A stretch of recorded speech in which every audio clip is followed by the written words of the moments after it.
Right, welcome to this question from the CAA on performance graphs. Okay, this question is going to relate to the flaps up takeoff ground wall graph, figure 1-3.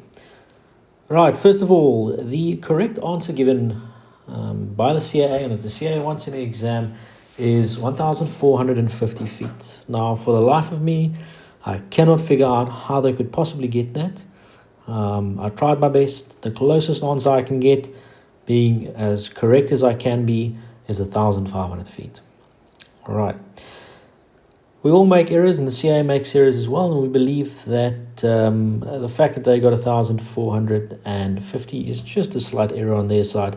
You'll just have to adjust for this in the exam and take note that the right answer when given this question is 1,450. We can say we got 1,500. It's close enough to 1,450. If you get an option in the exam of 1,550, you'll most likely get something closer to around here by just working roughly. Just remember that the answer should be 1,450. All right, first of all, we're going to have a look at just the basic overview of this graph.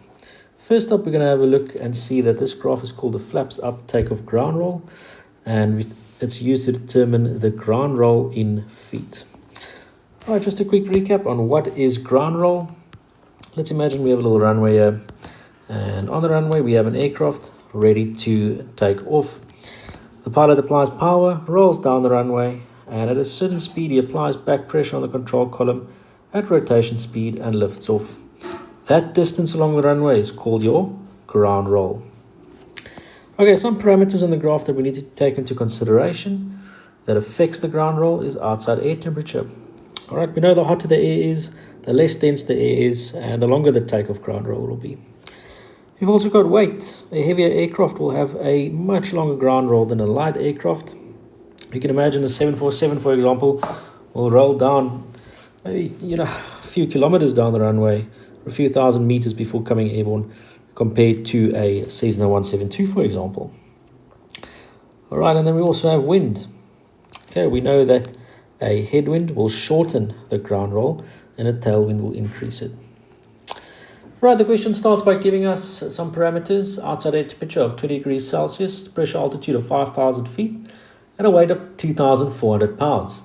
Then right at the end it gives us a 10 knots headwind and asks us to calculate the takeoff ground roll. All right, let's start off as best as we can and start the graph, enter it with the outside air temperature of 20 degrees Celsius. So we start off, we enter the graph at 20 degrees Celsius, and we move straight up until we reach the 5,000 foot pressure altitude line. There where we intersect the 5,000 foot altitude pressure line, we're going to move straight across to our weight reference. All right, our weight reference here on the middle part of the graph, they give us a weight of 2,400 pounds. We enter the reference line and we move straight down, doing the best of a job as we possibly can to interpolate the distance and intersect the 2,400 pound line. What I normally do is I normally count the blocks from the start or from the top. So we can see that's about a half a block. So that's a half, a full block, and another half. That's about 2 blocks. And then below that, we've got another 2 blocks, which means we can see that these two curves actually slowly come together as we move down the graph. But we'll need to space this line coming down the same distance from top to bottom as what we did here when we entered the graph. Okay, so that will mean that the best job that I could do was to put this line here at the 2,400 pound line roughly just above halfway.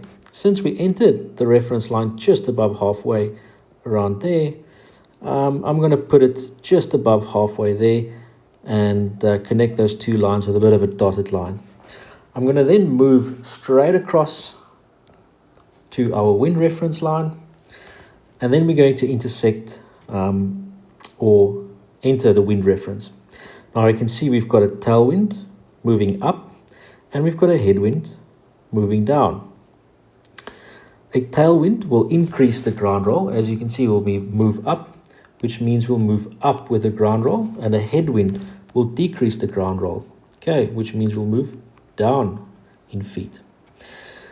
Now, from the wind reference line, we need to move down, since the question says it's a 10 knot headwind. Right, to the 10 knot headwind line. And the 10 knot headwind line moves straight up. We can see we're roughly just about halfway up, or just above halfway from the between these two lines. And we're going to follow that same trend downwards until we intersect the 10 knot headwind line. Once we've got that, we're going to move straight across, and the closest answer I can get is 1,500. Now, I've seen some people calculate this question doing the following. They know the answer is 2,400, and they'll put their line down there at 2,400, and they'll do something like this. And I've seen some people explain the question like that, but that's totally incorrect. You can see it's almost right at the bottom of the curve, and it doesn't make sense. And that is just the explanation wanting you to choose 1,450. The closest answer I can get is in fact 1,500, although the CAA wants 1,450. All right, so you'll see this question in some question banks, and you'll see the question bank will try and explain to you that it's 1,450. It'll just confuse you. The closest answer I can get, as I'm saying, is 1,500. Remember to choose 1,450. All right, guys, thank you for watching. I hope this makes